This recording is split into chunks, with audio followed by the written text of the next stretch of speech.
Saracens will be the team to beat this season as they maintain their unbeaten record despite being away from Allianz Park in round 4 of the Aviva Premiership. Saints got themselves back on track after the last-minute chaos at Kingsholm.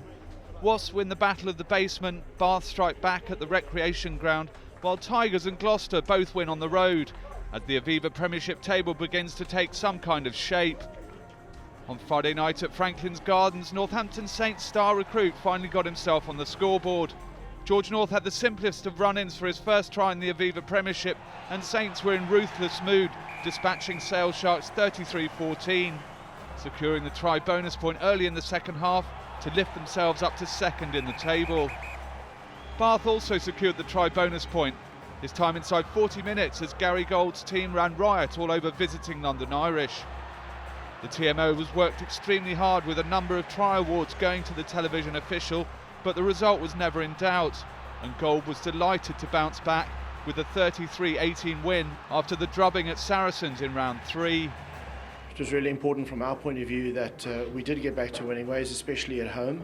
It was a bitter pill to swallow last week, and I'm really happy with how hard the guys worked this week, coaches and the players. And the first half today it showed a real sign of intent.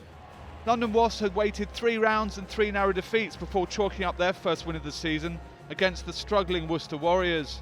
There was no last-minute penalties or conversions for Andy Good as Di Young's men wrapped up the try bonus point in the 32-16 win that leaves Dean Ryan's Worcester floundering at the foot of the Premiership. The match of the round saw Saracens face their first real test of the season. Mark McCall's side had a perfect 15 points from 15 going into the game at the Stoop. Harlequins led 12-6 going into the second half, but a Chris Ashton try and 11 points from the boot of Owen Farrell gave Sarries a very mature 22-12 win. And although it wasn't the perfect 5, it does see the Barnet-based outfit grab some daylight at the top of the table. One of the chasing pack, Leicester Tigers, travelled to Devon for a much-anticipated clash with Exeter Chiefs. The match was almost over in the first 20 minutes, with the Chiefs caught like rabbits in the headlights.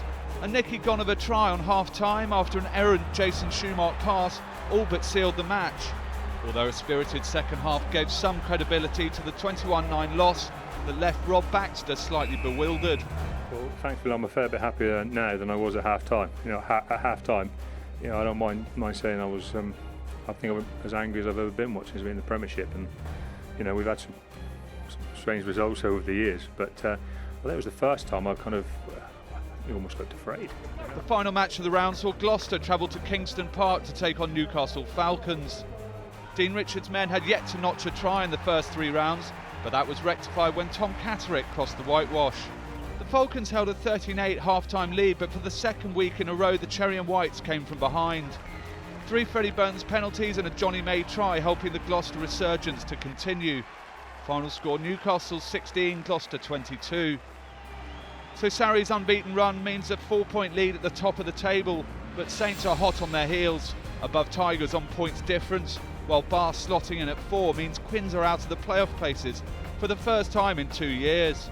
The Chiefs, Sale, Irish and Falcons also slide, but Gloucester continue to rise, and much to the relief of the Adams Park faithful, Wasps now have their first win and climb to 9th.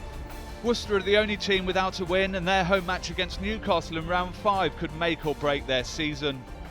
So for all the interviews, features, highlights and full match replays of all the weekend's games, log on today at www.premiershiprugby.tv.